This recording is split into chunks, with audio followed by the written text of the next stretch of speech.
Lucy and I'm on a journey to lose 90 pounds. In today's video, I'm going to be talking to you about how I've already lost 55 of those pounds. Now, my journey started at the end of February last year, 2020.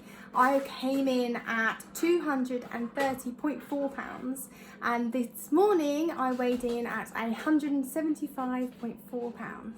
I had quite a few reasons as to why I wanted to lose the weight when I was at my heaviest.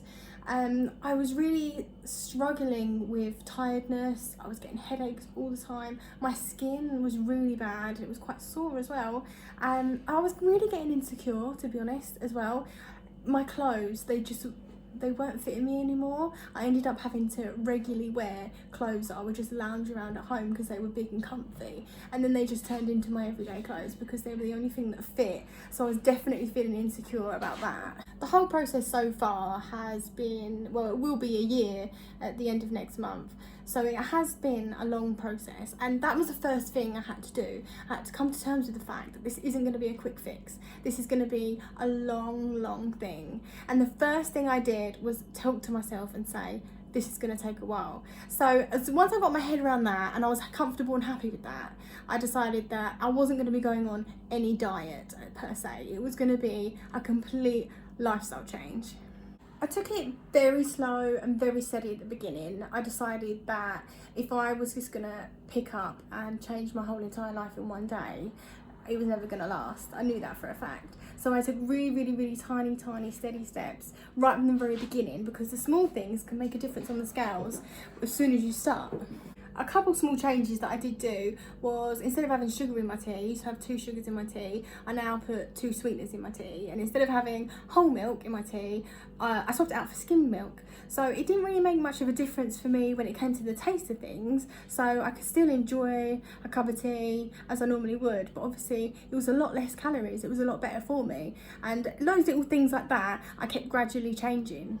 Because it was so gradual and so slow, I felt like I could manage it. I was still having the same food as I was having before, but all I did was I just cut the portion size. So I was just having a smaller dinner and a smaller lunch and a smaller breakfast.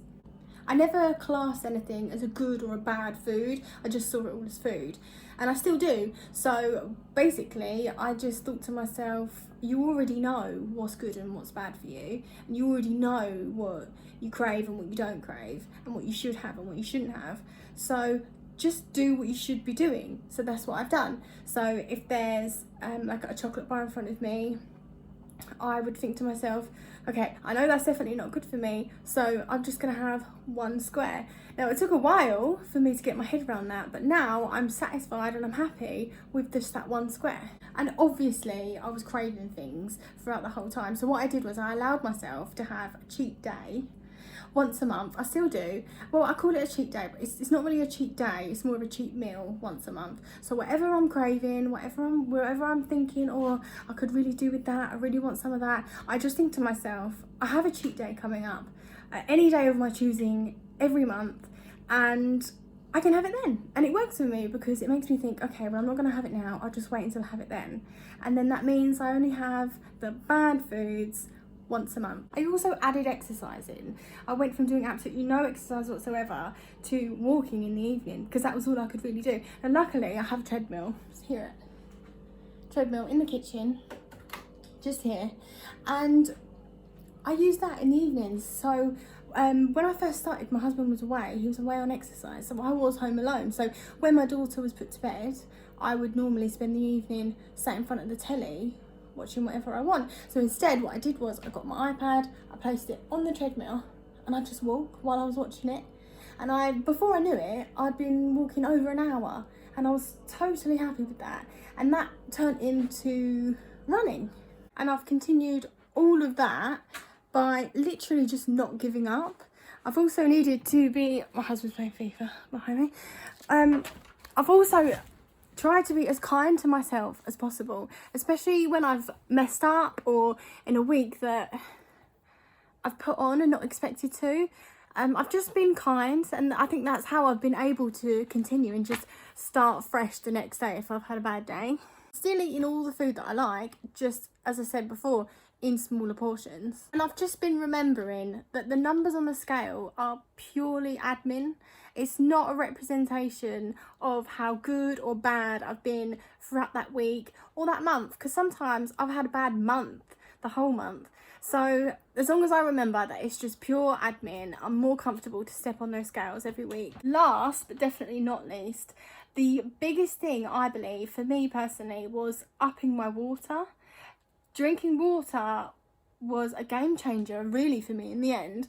I started drinking more and more water sort of midway through, and it really helped, because sometimes throughout the day I thought I was hungry, but I just have some water or even a cup of tea, and afterwards I'm absolutely fine. So upping water definitely helped me. But before I go, I do want to show my t-shirt actually, because I haven't got any before photos of me at the beginning.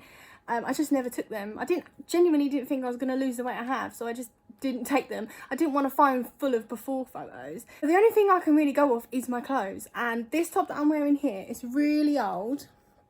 It's from ASOS. I've had it for years. It was getting tight on me, so I can show you how loose it is now. Let's get you set up. I'll show you the t-shirt. Hopefully you can see.